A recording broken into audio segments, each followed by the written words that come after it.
Welcome to the WordPress Photography Podcast, the podcast for photographers who want to learn how to get the most out of WordPress to grow their photography business. You don't need to be a geek to understand WordPress. Settle back and listen as we show you how.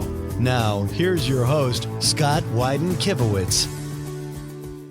Welcome to episode 82. My name is Scott Wyden-Kivowitz, and today I want to share with you, basically 3 tips on improving your Google My Business.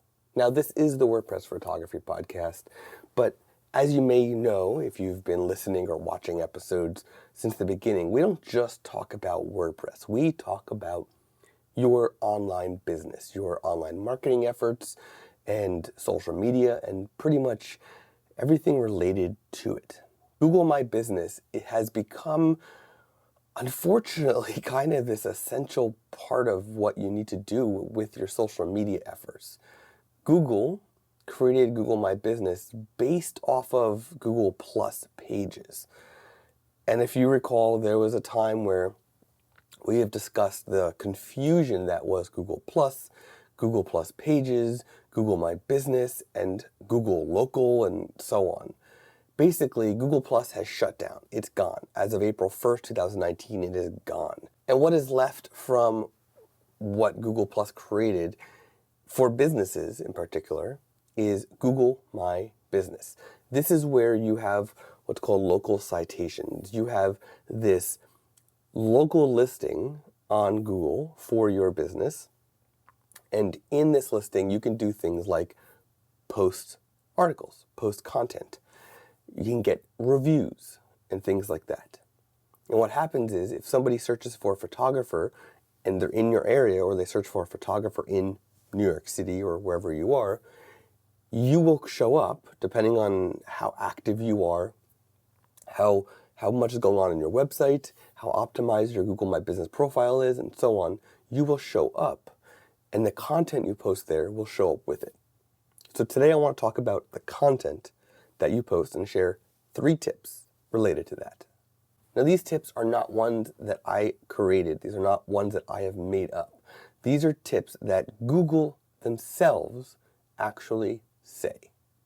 Now, if you are on a social platform and that social platform tells you this will work, or this will work, or this will work, and so on, you should follow those tips because they're telling you exactly what works well in their algorithms.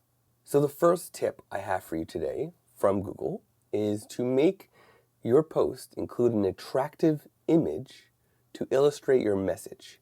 Whatever you are saying in the text of your post, make sure that the image, the photograph, or the whatever image you create included with that content relates and is extremely, extremely attractive.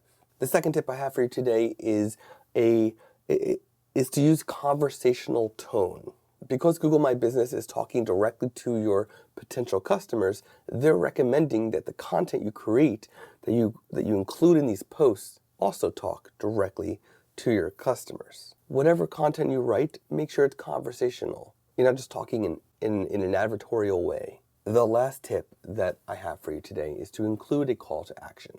Google My Business, their posts offer you the ability to include calls to action buttons, some of which can go to a website, some of which can go to your booking system, some of which can just have a quick call button. If they're on their phone and they hit call, it will literally call you instantly from their phone. So those are 3 tips from Google directly for improving your Google My Business posts. If you have any questions, if you have any thoughts that can also help improve your Google My Business posts, just comment and let me know. This has been episode 82 of the WordPress Photography Podcast. You can visit the show notes at imagely.com/podcast/82. See you in the next episode. You've been listening to the WordPress Photography Podcast. To listen to other episodes and to subscribe to the podcast via iTunes, Stitcher, Google Play, and more, please visit imagely.com/podcast.